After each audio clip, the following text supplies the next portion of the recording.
What up, everyone? It's your boy X-Man87 here, bringing you another Marvel Legends video. And what I have for you today is an interview with the Hasbro Marvel brand team. So in marketing right now, I have the greatest freestyle rapper of all time, Dan Yoon. And we have Mr. Comedy Gold himself, the man with the greatest curtains of all time, Dwight Stahl. What is up, guys? How are you? Doing great, man. Doing great. Awesome.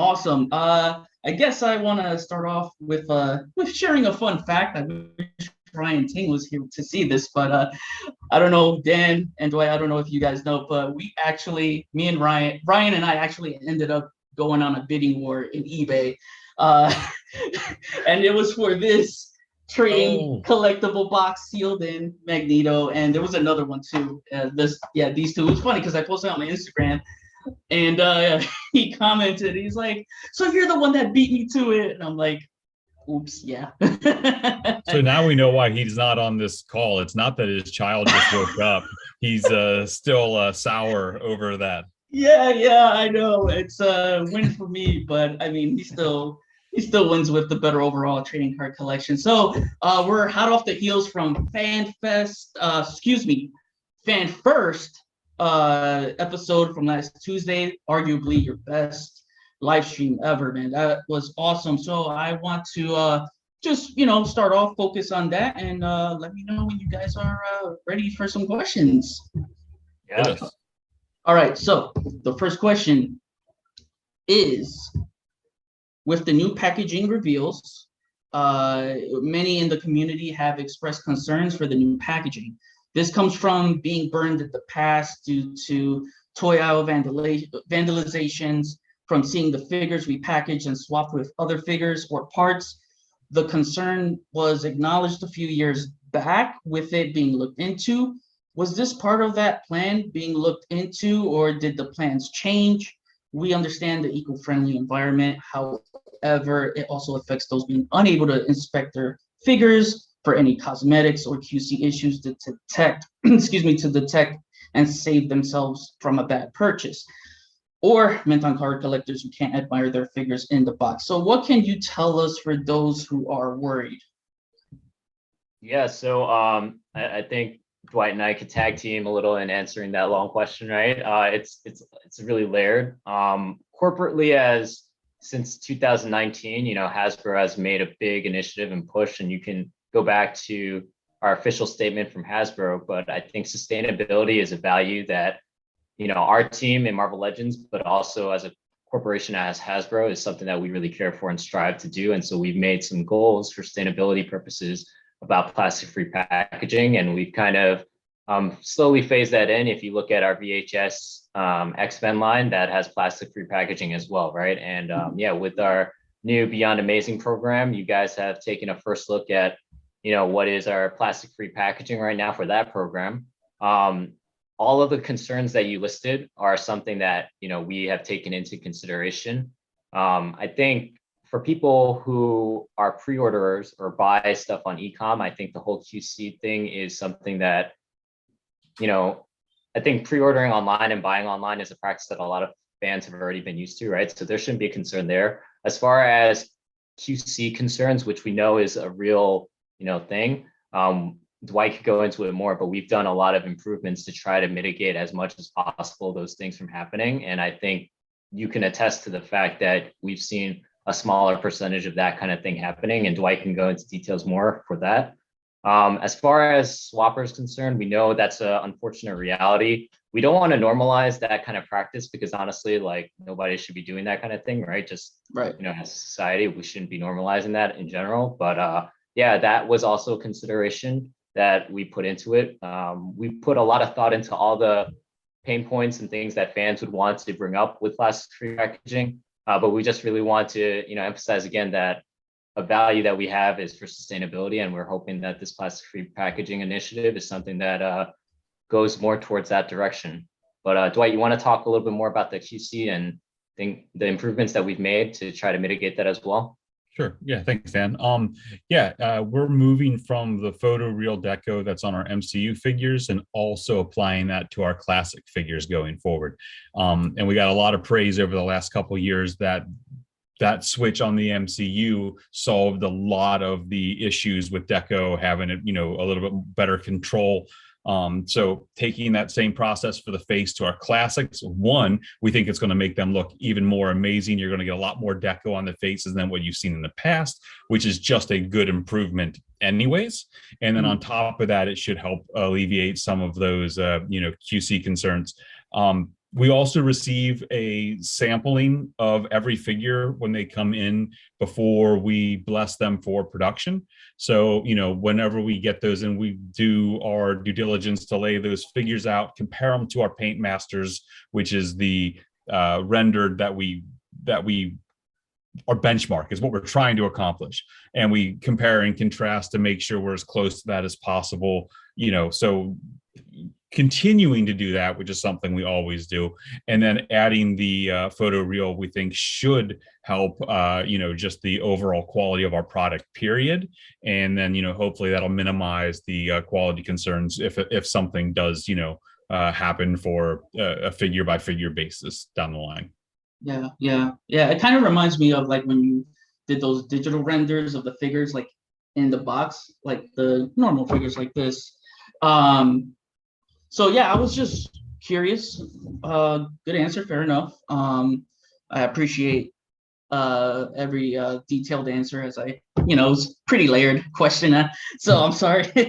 No, you don't have to apologize. I think we've been doing interviews with other people today, and plastic free packaging, that topic has been brought up by everybody, so it's not just specifically you. All right, gotcha, man. I don't want to harp on that too much. I got some more questions. So with the 3 Spider-Men from No Way Home being in development, how much can you say about what's in progress? I'd like to know if the Tobey Maguire Spider-Man will have the raised webbing on his suit. Will it be painted in silver? What are you able to share with us on some of those small details? One of my biggest gripes in the past is the MCU figures. Not one of them had wall crawling hands. So I'm really hoping that this time you guys deliver on that. And, can you speak to that? Yeah, a lot of it's still secret, but I can tell you a little bit about some of the figural stuff. The actual sculpts for Andrew and Toby are 100% new. So nice. You will get the slight raised webs for the Toby sculpt, so they will be raised. As of today, we are planning to paint those as well. So it should be, raised, fully painted webs for the Toby sculpt. And we are far away from having final costing on this item to know what we can afford to put in there at the end of the day. But we have sculpted, I think, 4 sets of hands for every figure, so that we have all of our bases are covered. Whether we'll be able to, we'll put it in as much as we can, but I don't want to promise too much and then get bitten down the line. But we've sculpted everything we could possibly want to have, and then we have to figure out what we can afford to put in there a little bit down the line. Gotcha. Dwight giving you everything, Manny. I know, right? Just really quickly, I just want to say, we haven't really specified yet on how those items are going to come out, right? So whether it be a wave or something else, like right. That was my follow-up question. Was it going to be a 3-pack or individual release? So you'll have to stay tuned for that, because we haven't revealed that yet. So hopefully you'll catch us on another live stream later down in the future, and we'll be able to give more specifics when the item is ready. Like Dwight was saying, it's not ready yet for everybody to know about it. We gave just that little social, Instagram kind of tease of it. But for now, everybody just stay tuned. We know it's personally, it's one of the biggest movies for me, right? Like seeing the 3 of those guys together was awesome. So just stay tuned, and hopefully we'll make you guys happy. Gotcha. Sounds promising, man. Sounds promising. Love it. All right. So going back to 2019, Scorpion had a bendy tail, and now in 2022, you have Lizard with a bendy tail. So on the last FanFirst episode, Dwight, you mentioned looking into exploring it for Doc Ock in the near future. I guess, can you tell me a little bit more about that? Well, like I said, we weren't able to add them for the Silk Hulk, Silk Doc Ock 2-pack, but there's lots of other versions of Doc Ock that we're still exploring. Without committing to anything, there's the Ultimates universe Doc Ock. There's the Spider-Man animation Doc Ock. There's the No Way Home Doc Ock. There's lots of more versions of that character for us still to attack at some point. So we're, trying to figure out if there's any, concerns with trying to develop tentacles for some future use to be able to get those in the system that could be wire bendies, which we do know would be, the ultimate expression for that type of a character. You kind of were close. I was actually trying to put my Sentinel tentacle on the back of the Doc Ock figure. If the peg was a little bit smaller, man, it could work. And you can even put the little pincer claws on the tip of the Sentinel tentacle. So I tried, man, but hopefully, that does come to fruition. So how deep can you go in the MCU multiverse with Andrew Garfield's and Tobey Maguire's said universe? Could you possibly go as far as getting a Macho Man Randy Savage Bonesaw McGraw figure?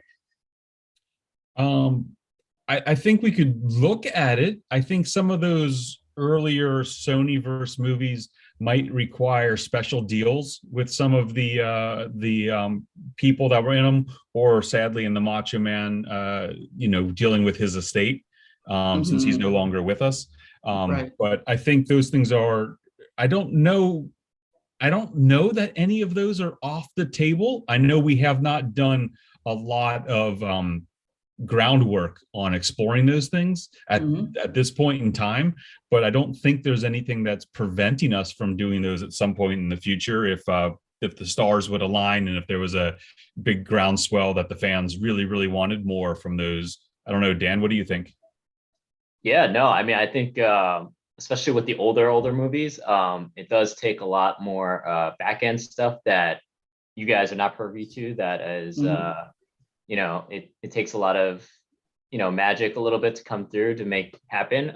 But I guess if there is some key character, whether it be the character that you mentioned that you think that other fans would love, just make sure that you make like a big campaign for it or something. Like make sure that it's like everyone. Well, that would be awesome.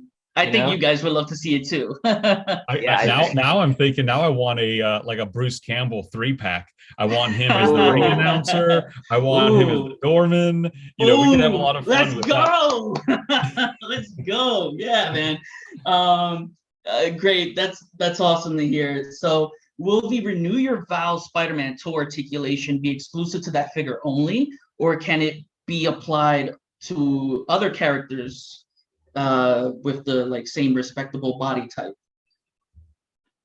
There's at least one A-tier character that's not Spider-Man that we're planning to use that super articulated body with the toes on currently. So we do have more plans for it, and when we use that super articulated body going forward, if it makes sense, and that's something Dan and I have gone back and forth on a lot, that not every character probably needs it, but there are definitely a handful of characters where it is a beneficial element, and that's one of the elements that Dan fought hard to get into this item. It's something that he felt strongly that we should include. So that's why you see it now on this Spider-Man, because of Dan's passion. And I think there's going to be places to use that definitely going forward on other characters.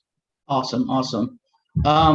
Besides the toe joints, is the Renew Your Vows Spider-Man the same as the superposable body, just pinless? If yes, is it considered new tooling or retooling, or are the arms and legs all new from scratch together? They are. The torso is the same. I believe it's just the new arms and legs going to pinless. I don't have that one in front of me, so I hope I'm not saying something wrong, and if I am, I don't intend to. I do know he has new arms and legs that are pinless, but the body is the existing one from the retro card. Well, I still got the retro one here. There you go.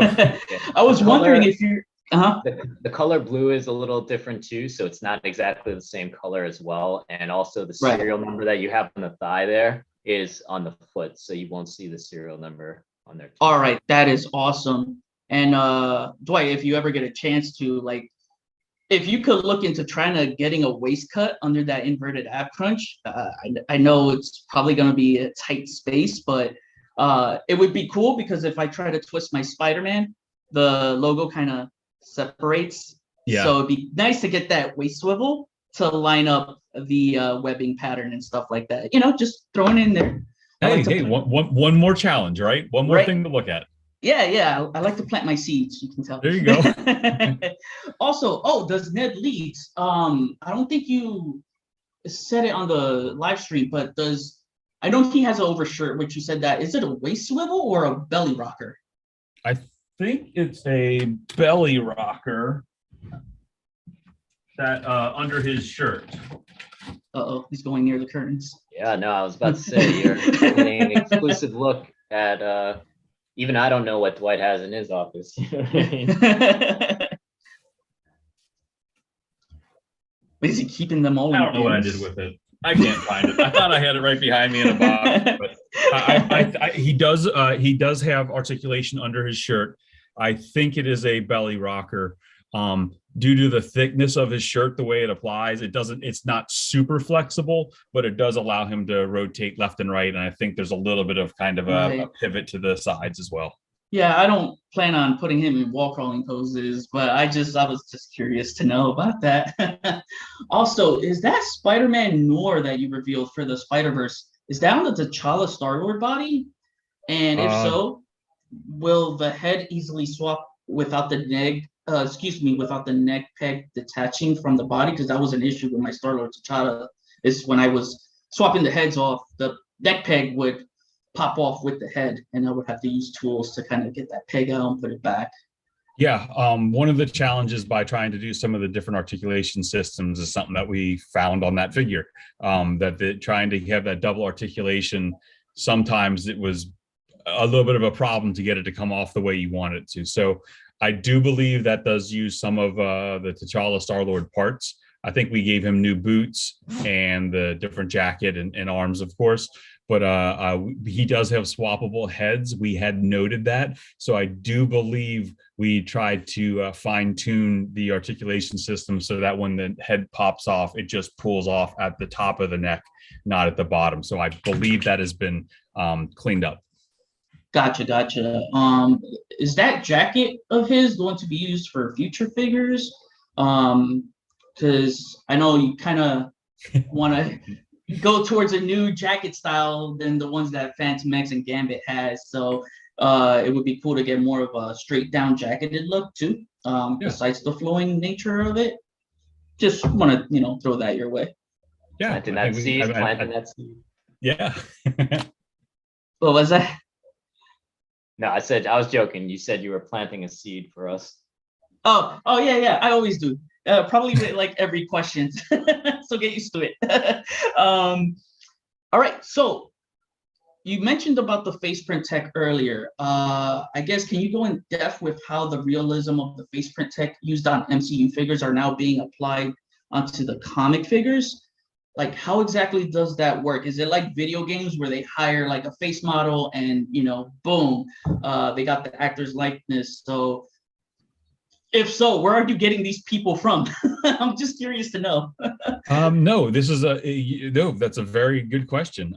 Where we don't have actual people, we are using our photos or our paint studio to take the sculpt and then apply weathering and shadowing to the sculpt. So the cool thing about it is it gives us a lot of leeway to have a little bit more fun. When you're basing something off of a Chris Hemsworth Thor, you have images of Chris Hemsworth that you have to match. Right. When you don't have any image of a character like Jigsaw and his face is all busted up, it allows the paint studio to just go crazy and apply all of the psycho details that you would want to see on a character like that. So it allows them to basically take a painterly approach and to make a little flat piece of art that gets applied to the face that allows you to get the really crazy eyes or the heavy shadows and so on and so forth.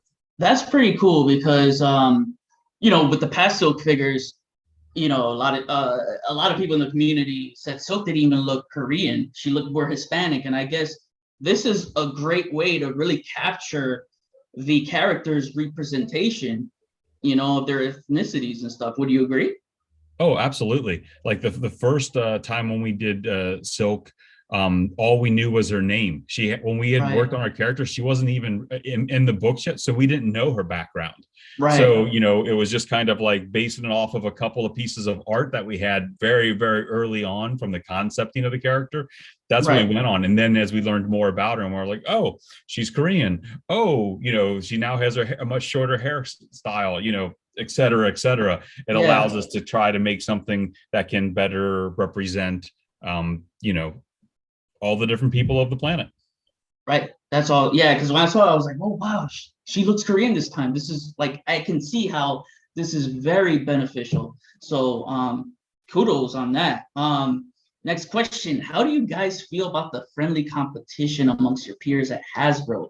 The brands like Fortnite, G.I. Joe, Power Rangers, for example, they have butterfly joints, drop down hips, double diaphragm joints, just to name a few on their female figures. What steps of advancements are you taking to strive for characters like a Jessica Drew, Spider Woman, Spider Gwen, Black Cat, Mystique, etc., to complement their agilities, featuring those kind of POA? Yeah. First, I love the different teams that we have at Hasbro, and that there are so many passionate weirdos on all the different brands that bring something special to each of their lines. And there's definitely a friendly, not so friendly rivalry between some of us, where we're all trying to raise the bar, and make sure that no one gets complacent. It's like I have Lenny from the GI Joe team uh, on a Teams call or in my office at least once a week, where we're sharing stuff that the other person's working on. And we'll bust into someone's office and go, look at this, buh! And then the following week they're like, oh, and then they come back, and then he throws something on my desk and it's like, yeah, top this. And we just kind of we go back and forth with all of that stuff, and it's a lot of fun, just to see so many people who care about this stuff and love these little plastic people so much, and they want to make them as best as possible. And then there's the work side of it, where you're like, whoa, whoa, whoa, whoa, whoa, whoa, what the hell did you do there? Show me, Yeah. educate me, teach me something. And it goes back and forth. It's like we're all trying to raise our game and learn from each other, because when you have that many different pieces of pop culture under one roof, it's really easy to find somebody who's just sitting a few cubes away or on a Teams call away that is doing something innovative or just fresh, that you want to try to capture and figure out how you can make it your own or improve upon it, and kind of raise the bar. And I think when you look at the different technologies across the the different lines over the years, Marvel led the charge on the photoreal and the pinless, but then Classified series came in, and Power Rangers Lightning came in with some new articulation systems, and then we have brands that I'm not even allowed to talk about that are doing some cool things from other teams, that are still, you guys haven't even seen yet. And it's just so cool to see everybody trying to help and compete with each other to make sure that all of Hasbro is aware that the fans' critical eyes are on them, and how we can go about trying to address them as best as possible to make sure that everybody is bringing their A game, all the time.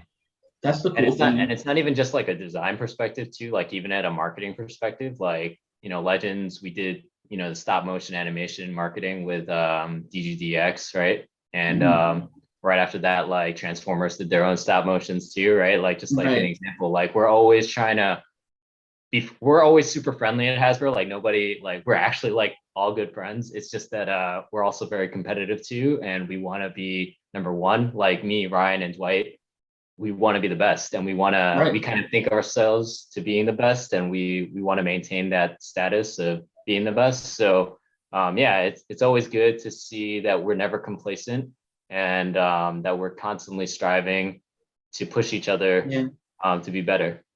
Yeah, because I always see you guys as like the trendsetters. You started the pinless tech, you started the face print tech, and then I started seeing everyone just starting to follow your way. And then when they bring up something new, and I'm just like, oh, hold on. Yeah. Don't let them one up you, Dwight. Well, we hardly ever make them kiss our rings as we walk down the hall. That almost never happens. Yeah, Manny, we are going to need to go ahead and wrap up with just one more question. Okay. All right. So, well, this is basically a question for the marketing team. So, and Dwight, feel free to chime in if you want. Have you ever thought of doing a subscription-like service similar to like those loot boxes on post to where you can offer premium materials on figures such as fabric wired capes, chrome paint deco, like for Silver Surfer, die cast metal, etc., for further advancements, or figures that maybe you can't easily directly, market at retail, like Goblin Queen Madeline Pryor, because she's basically out there. So, yeah, I guess, have you ever thought of that? Yeah, I mean, I wish Ryan was here because a lot of those ideas, Ryan and I have talked about and discussed. In terms of specifically your subscription model, like that kind of business is not something that, we have really done so far right now with Hasbro Pulse. It's not out of the realm of possibility, but obviously we can't really comment on what the future might hold later on about that. But yeah, we definitely have thought of those type of ideas. Ryan his passion point is always the accessory packs and being able to, get some of those things. Yeah, like that's what I was gonna get to, and so, like you don't have to worry about a retail space. You can actually put like a big build-a-figure, like a big leg, like I don't know, have them all like you do one figure a quarter and have them add to a really big 14, 16-inch bath, like Ultimo or something like that. I think it would be a really cool concept. Yeah, and I'm sure you're not the only one, Manny. There's a lot of things that have to go right in order for those type of things to happen, though. So we're always trying to see, what we can do to keep pushing the business to new heights. And so we'll have to see in the future if that's something that we'll look into. Yeah. All right. But so before we wrap things up, I guess you want to end the show with a traditional teaser or, let the audience know on something new or, any new innovations coming in with this year or next year. Well, yeah. we don't have anything planned for you, Manny. Sorry. All right, cool. Well, I just want to do a roll call for figures I would like to see. You don't have to confirm them, just acknowledge that, if they're like some are right or just don't say anything at all. But Deathbird, Starjammer, Spider-Man Unlimited costume from the late 90s animated series, Atuma, Gamerverse Martin Lee, aka Mr. Negative, Banshee, Dwight Banshee, Classic Angel, Lockjaw, Lalandra Needs a Body, Fantastic Four, She-Hulk, Avalanche, Spider-Hulk Bath, Spider-Man PS5, new advanced suit like the texturing with Miles, Exodus, Man Spider, Hector Ayala, White Tiger, Random, Firelord, Cecilia Reyes, HasLab, Giant Man, or Onslaught in its Spider form, and Battle Damage Spider-Man. Pretty confident you'll see a couple of those in the near future. That's all I needed to hear. Thank you guys so much for having me and giving me another opportunity. So I hope we can do this again. This was a lot of fun. All right. Can't wait to see more figures on the wall behind you next time we do. Oh yeah. Oh, there will always. All right, guys. Have a good one. All right. Peace. Bye.